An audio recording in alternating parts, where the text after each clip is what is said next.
Hello and welcome back to the Equi-Herbal Podcast, where we discuss all things herbs and horses to help you and your horse live a happy, healthier life naturally.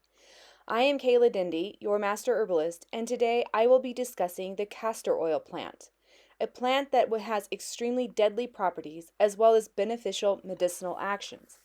As always, please speak with your doctor or veterinarian before utilizing herbs or alternative medicine. This podcast is for informational purposes only and is not intended or designed to be a substitute for qualified medical advice. Today, I am diving into a plant that I went back and forth on whether I wanted to have an episode about or not.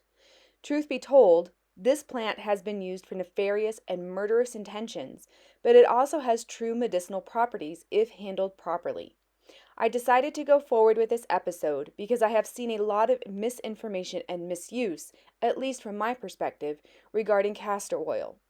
First and foremost, this plant must be used only as indicated or it can be deadly. I do believe there are better alternatives to the castor oil plant for internal use. I only use the castor oil for external applications because there are other herbs that have these same effects internally without the drastic action found in the castor plant. If you decide to use the castor oil plant, please only do so if you are well informed about how to use it properly or under the advice of a qualified professional. The castor oil plant, known by its botanical name of Ricinus communis, carries a reputation as both a miracle healer and a deadly assassin. Known commonly as the castor oil plant of the Palma Christi, or Hand of Christ, this evergreen shrub has been a staple of human history for over 6,000 years. In this episode, I will explore the dual nature of the castor oil plant. I will discuss the plant's incredible medical profile, from its famous role as an extreme laxative to its potential bone regeneration, anti-cancer treatments, and even ophthalmic care for dry eyes. I cannot talk about castor beans without mentioning ricin. Found in the seeds, it is one of the most potent toxins on earth, so deadly that just 3 seeds can kill an adult. I will recount the famous and chilling 1978 umbrella murder of Georgy Markov, where a tiny pellet of ricin was used as a biological weapon. The history of this plant is deep and varied. Did you know that castor seeds have been found in ancient Egyptian tombs and were used as lamp oil by the Greeks? I will also look at how this plant quite literally kept the world moving, serving as a vital lubricant for World War I aircraft because the oil could withstand extreme heat and centrifugal force. Today, the herbal market for plants like Ricinus communis is valued at over $70 billion.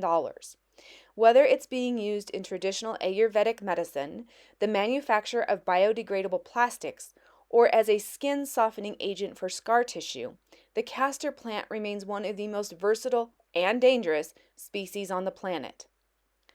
The castor oil plant is a fast-growing, evergreen, soft-wooded shrub or small tree belonging to the Euphorbiaceae family.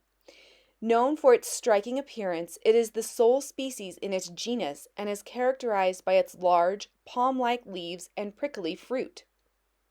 While typically reaching heights of 1 to 5 meters as a shrub, the plant can grow into a tree of 30 to 40 feet in favorable tropical climates.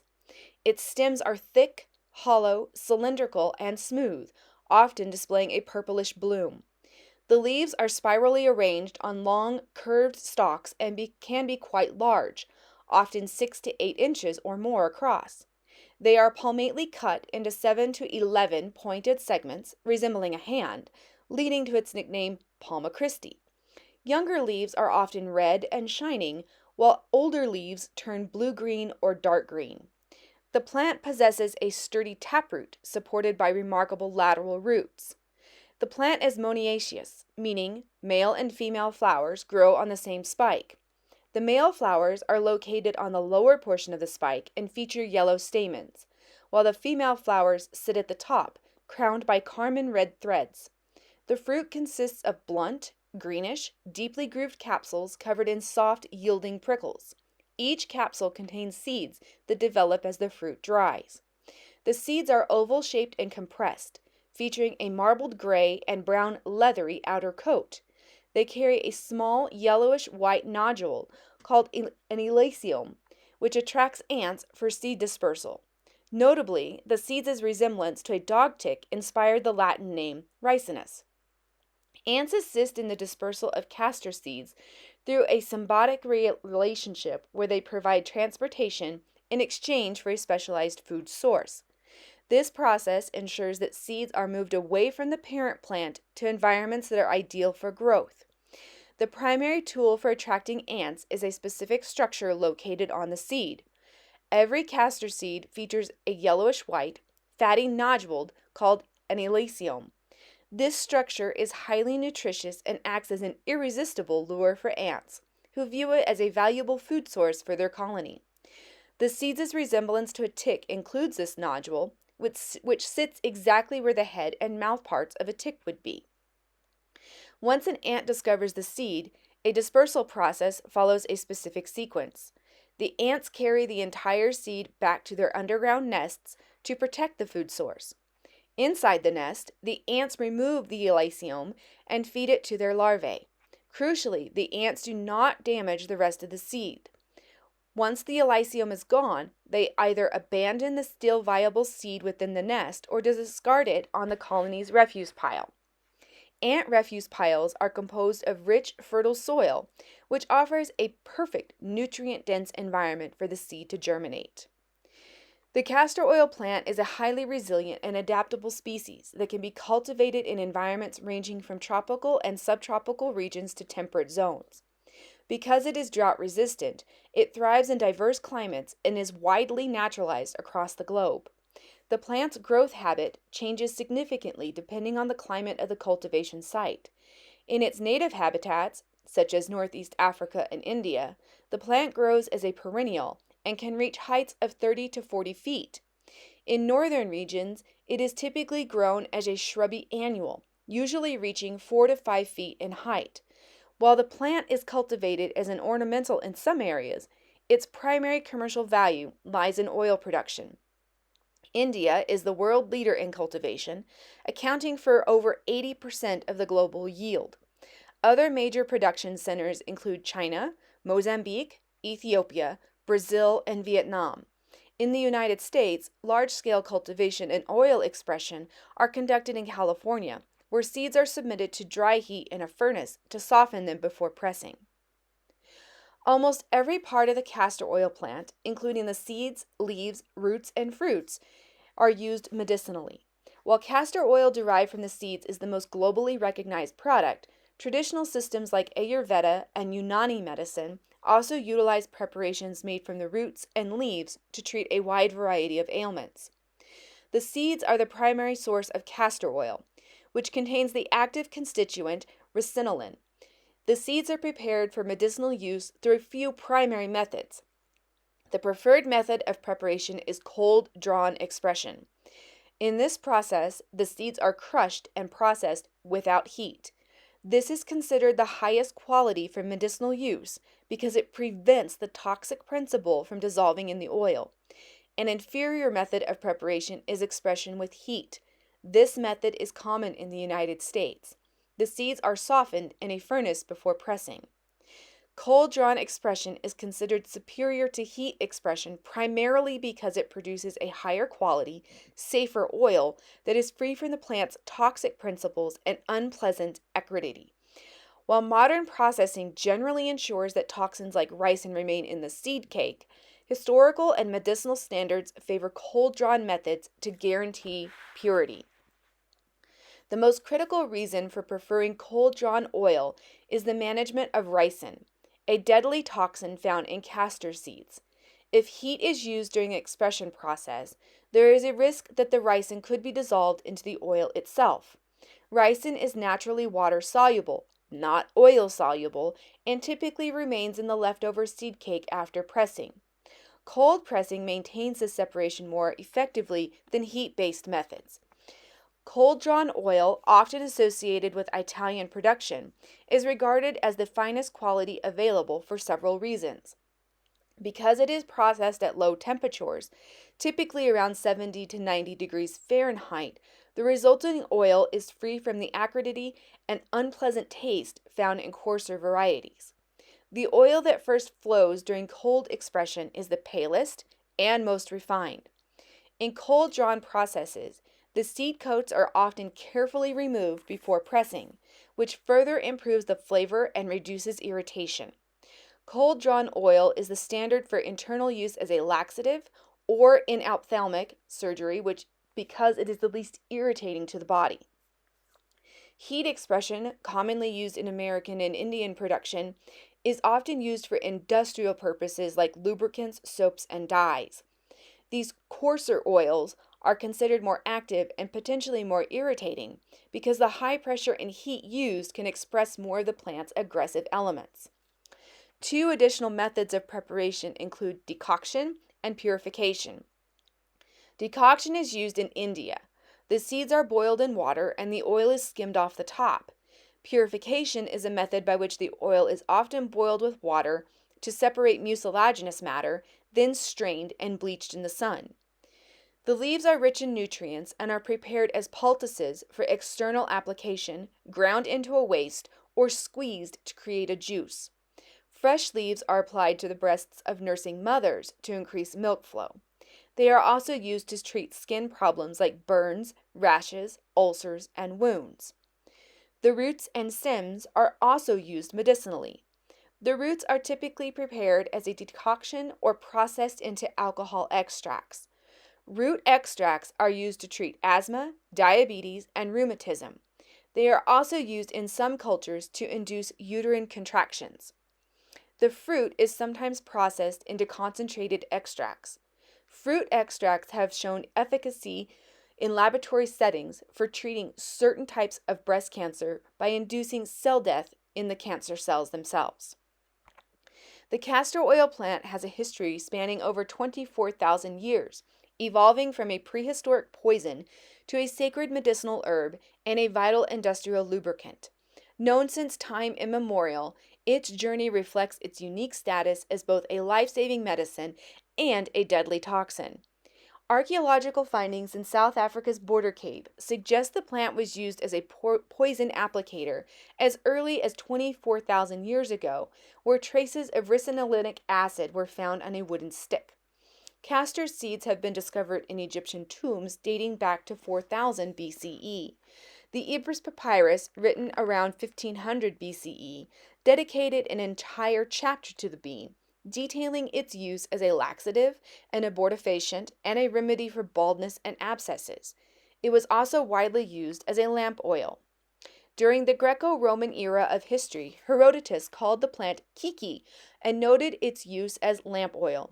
Hippocrates prescribed the oil for detoxification around 400 BCE, while Dioscorides described the extraction process and its use as an anti-inflammatory and diuretic.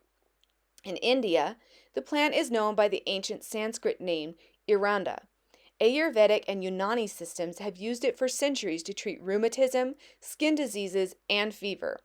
Chinese traditional medicine historically used the seeds as a dewormer and to treat chronic wounds. After falling into relative disuse in Europe during the Middle Ages, the plant was reintroduced to Western medicine by the English physician Peter Canvain in 1765. Canvain witnessed the plant's effectiveness as a laxative in the West Indies, where it was known as the oil nut or Agnus castus. By 1788, castor oil was officially entered into the London Pharmacopoeia, establishing standardized instructions for its production. The plant played a critical role in early flight. Castor oil was the preferred lubricant for rotary engines in aircraft like the Sopwith Camel because it remained stable under extreme heat and centrifugal force. Pilots often wore white silk scarves to wipe their goggles, which became misted with castor oil vented from engines. Swallowing this mist often caused pilots to suffer from chronic diarrhea. In the 1950s, the plant served as the unctuous model for scientists to discover the glycosylate pathway, a novel route by which plants convert fats into carbohydrates. Unfortunately, the plant's purgative effects and toxicity have been exploited for nefarious uses. Under the regimes of Francisco Franco in Spain and Benito Mussolini in Italy, political opponents were force-fed large quantities of castor oil, leading to severe diarrhea, dehydration, and occasionally death. In 1978, Bulgarian dissident Georgy Markov was assassinated in London using a tiny pellet of ricin, the plant's deadly toxin, fired from a modified umbrella into his leg. The castor oil plant is a vital industrial and agricultural resource used for everything from high-performance lubricants and manufacturing to pest control and biological research. Beyond its famous medicinal properties, its oil and byproducts are essential in creating household goods like soaps, paints, and synthetic fibers. Castor oil is highly valued in the industrial world for its unique chemical structure, primarily its high concentration of ricinoleic acid. It is a high-quality lubricant that remains viscous under extreme heat and extreme cold. The oil is stable enough to provide lubrication in Arctic temperatures and the temperatures of extreme desert heat. This property made it the preferred oil for rotary engines in World War I aircraft, as it was not denatured by intense heat or centrifugal force. It is used to manufacture nylons, biodegradable plastics, artificial rubbers, and various types of celluloid. This plant contributes to the production of paints, varnishes, waxes, and polishes. It also provides sebacic acid for candles and caprylic acid for high-class furniture varnishes.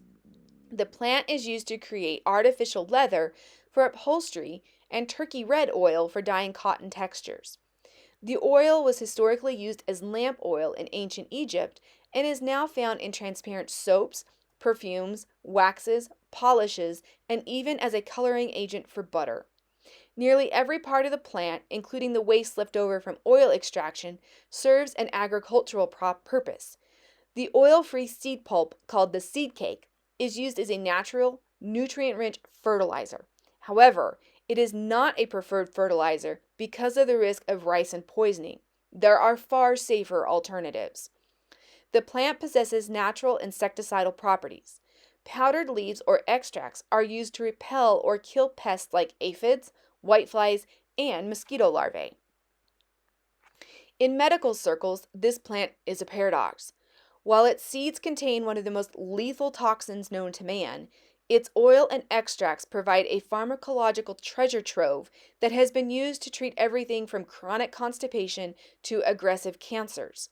The clinical utility of the castor plant is driven by its unique phytochemical constituents, including saponins, flavonoids, alkaloids, and the primary active component of the oil, ricinoleic acid. The most widely recognized clinical use of castor oil is a stimulative laxative, the only use currently approved by the FDA. As a master herbalist, I don't recommend castor oil to be taken internally.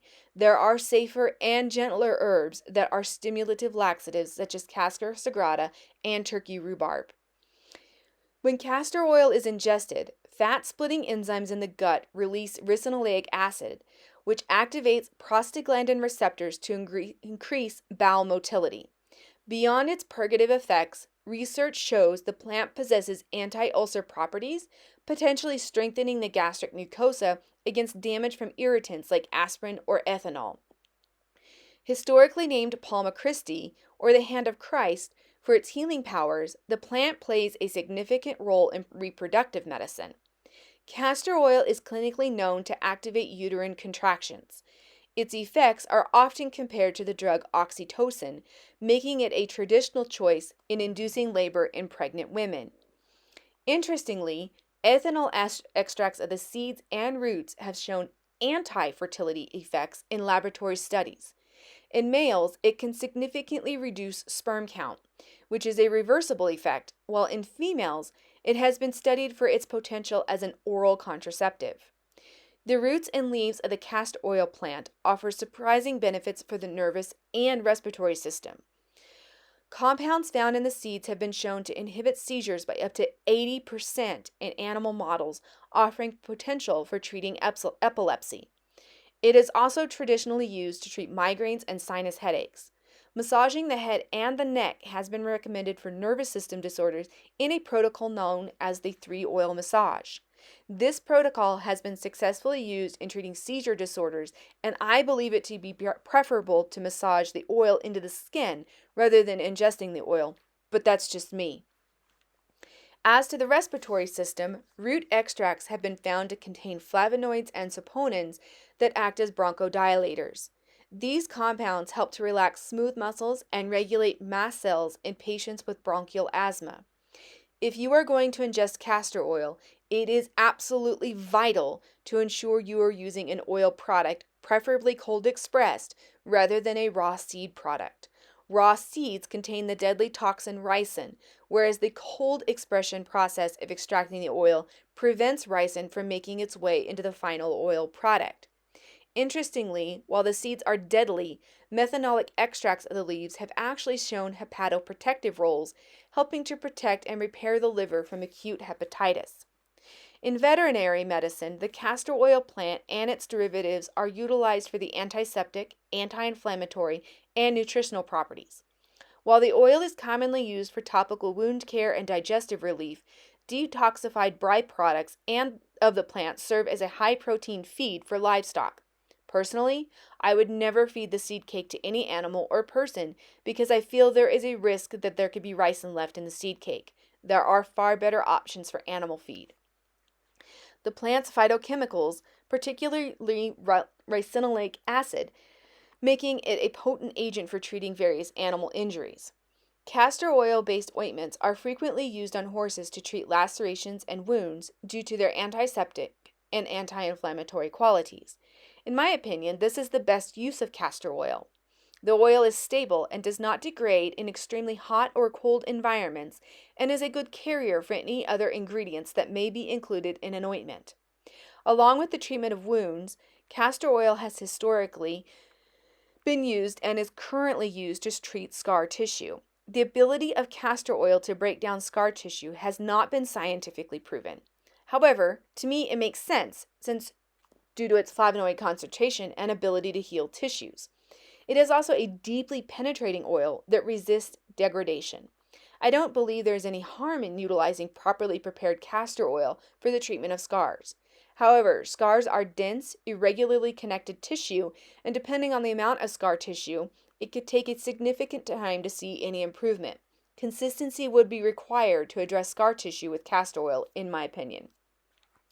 Similar to its human application, the oil is used as a laxative and purgative for animals, as well as an infusion to treat stomach aches. Please consult your veterinarian before using castor oil internally for any gastrointestinal disorders. The plant acts as a natural defense mechanism against several common pests. Leaf extracts have demonstrated tick-killing properties, which are major threats to leather manufacturing and animal health. Powdered leaves are used as a repellent against aphids and whiteflies, while plant extracts are highly effective at killing mosquito larvae, which transmit diseases to both humans and animals. Modern research into the castor oil plant has transformed it from a traditional folk remedy into a sophisticated subject of pharmacological and industrial study.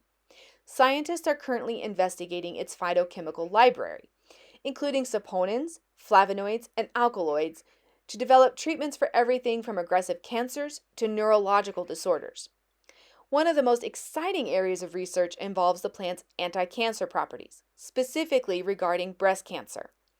Studies on fruit extracts have shown high efficacy against estrogen-positive cells and triple-negative cells. The extract appears to inhibit adhesion, invasion, and migration of these aggressive cancer cells while inducing programmed cell death. Researchers are using castor plant extracts to synthesize zinc oxide nanoparticles. These particles create a high surface zone that enhances antioxidant activity and free radical scavenging, further promoting the plant's anti-cancer potential. Research is validating traditional uses of the plant in managing systemic diseases.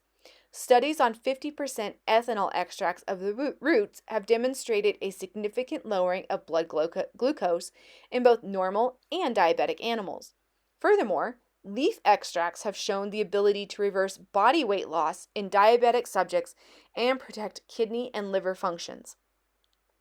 Methanolic extracts of the leaves have been found to protect the liver from acute hepatitis and necrosis. This is attributed to flavonoids that stabilize cell membranes and increase the liver's regenerative and reparative capacity. Modern clinical studies are exploring the plant's impact on the brain and skeletal system. In laboratory tests, seed compounds showed an 80% inhibition of seizures compared to standard drugs, confirming its potential as a treatment for epilepsy and migraines. Research at Ohio State University has focused on using castor oil to treat polyurethane resins for bone repair.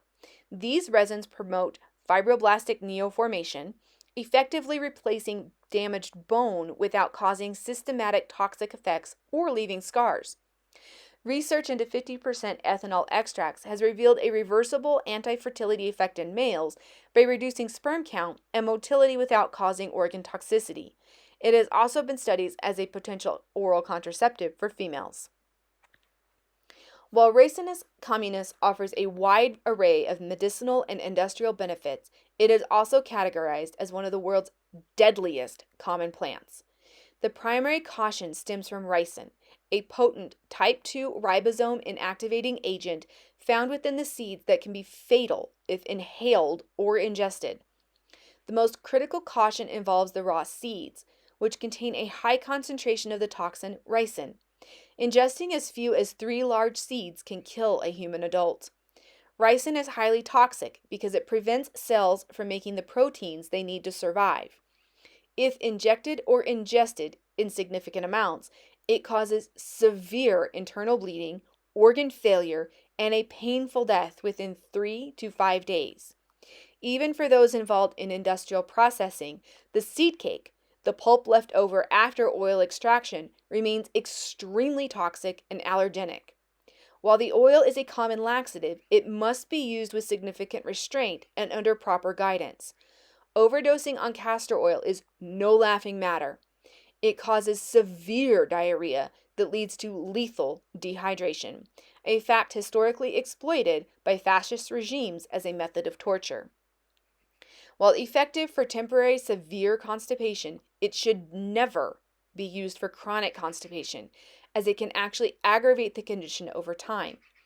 The plant has powerful effects on the reproductive system that require medical supervision. Castor oil induces uterine contractions by activating prostaglandin receptors. Because it mimics the drug oxytocin, it should only be used to induce labor under professional medical advice. The method of oil production significantly impacts its safety and irritation levels.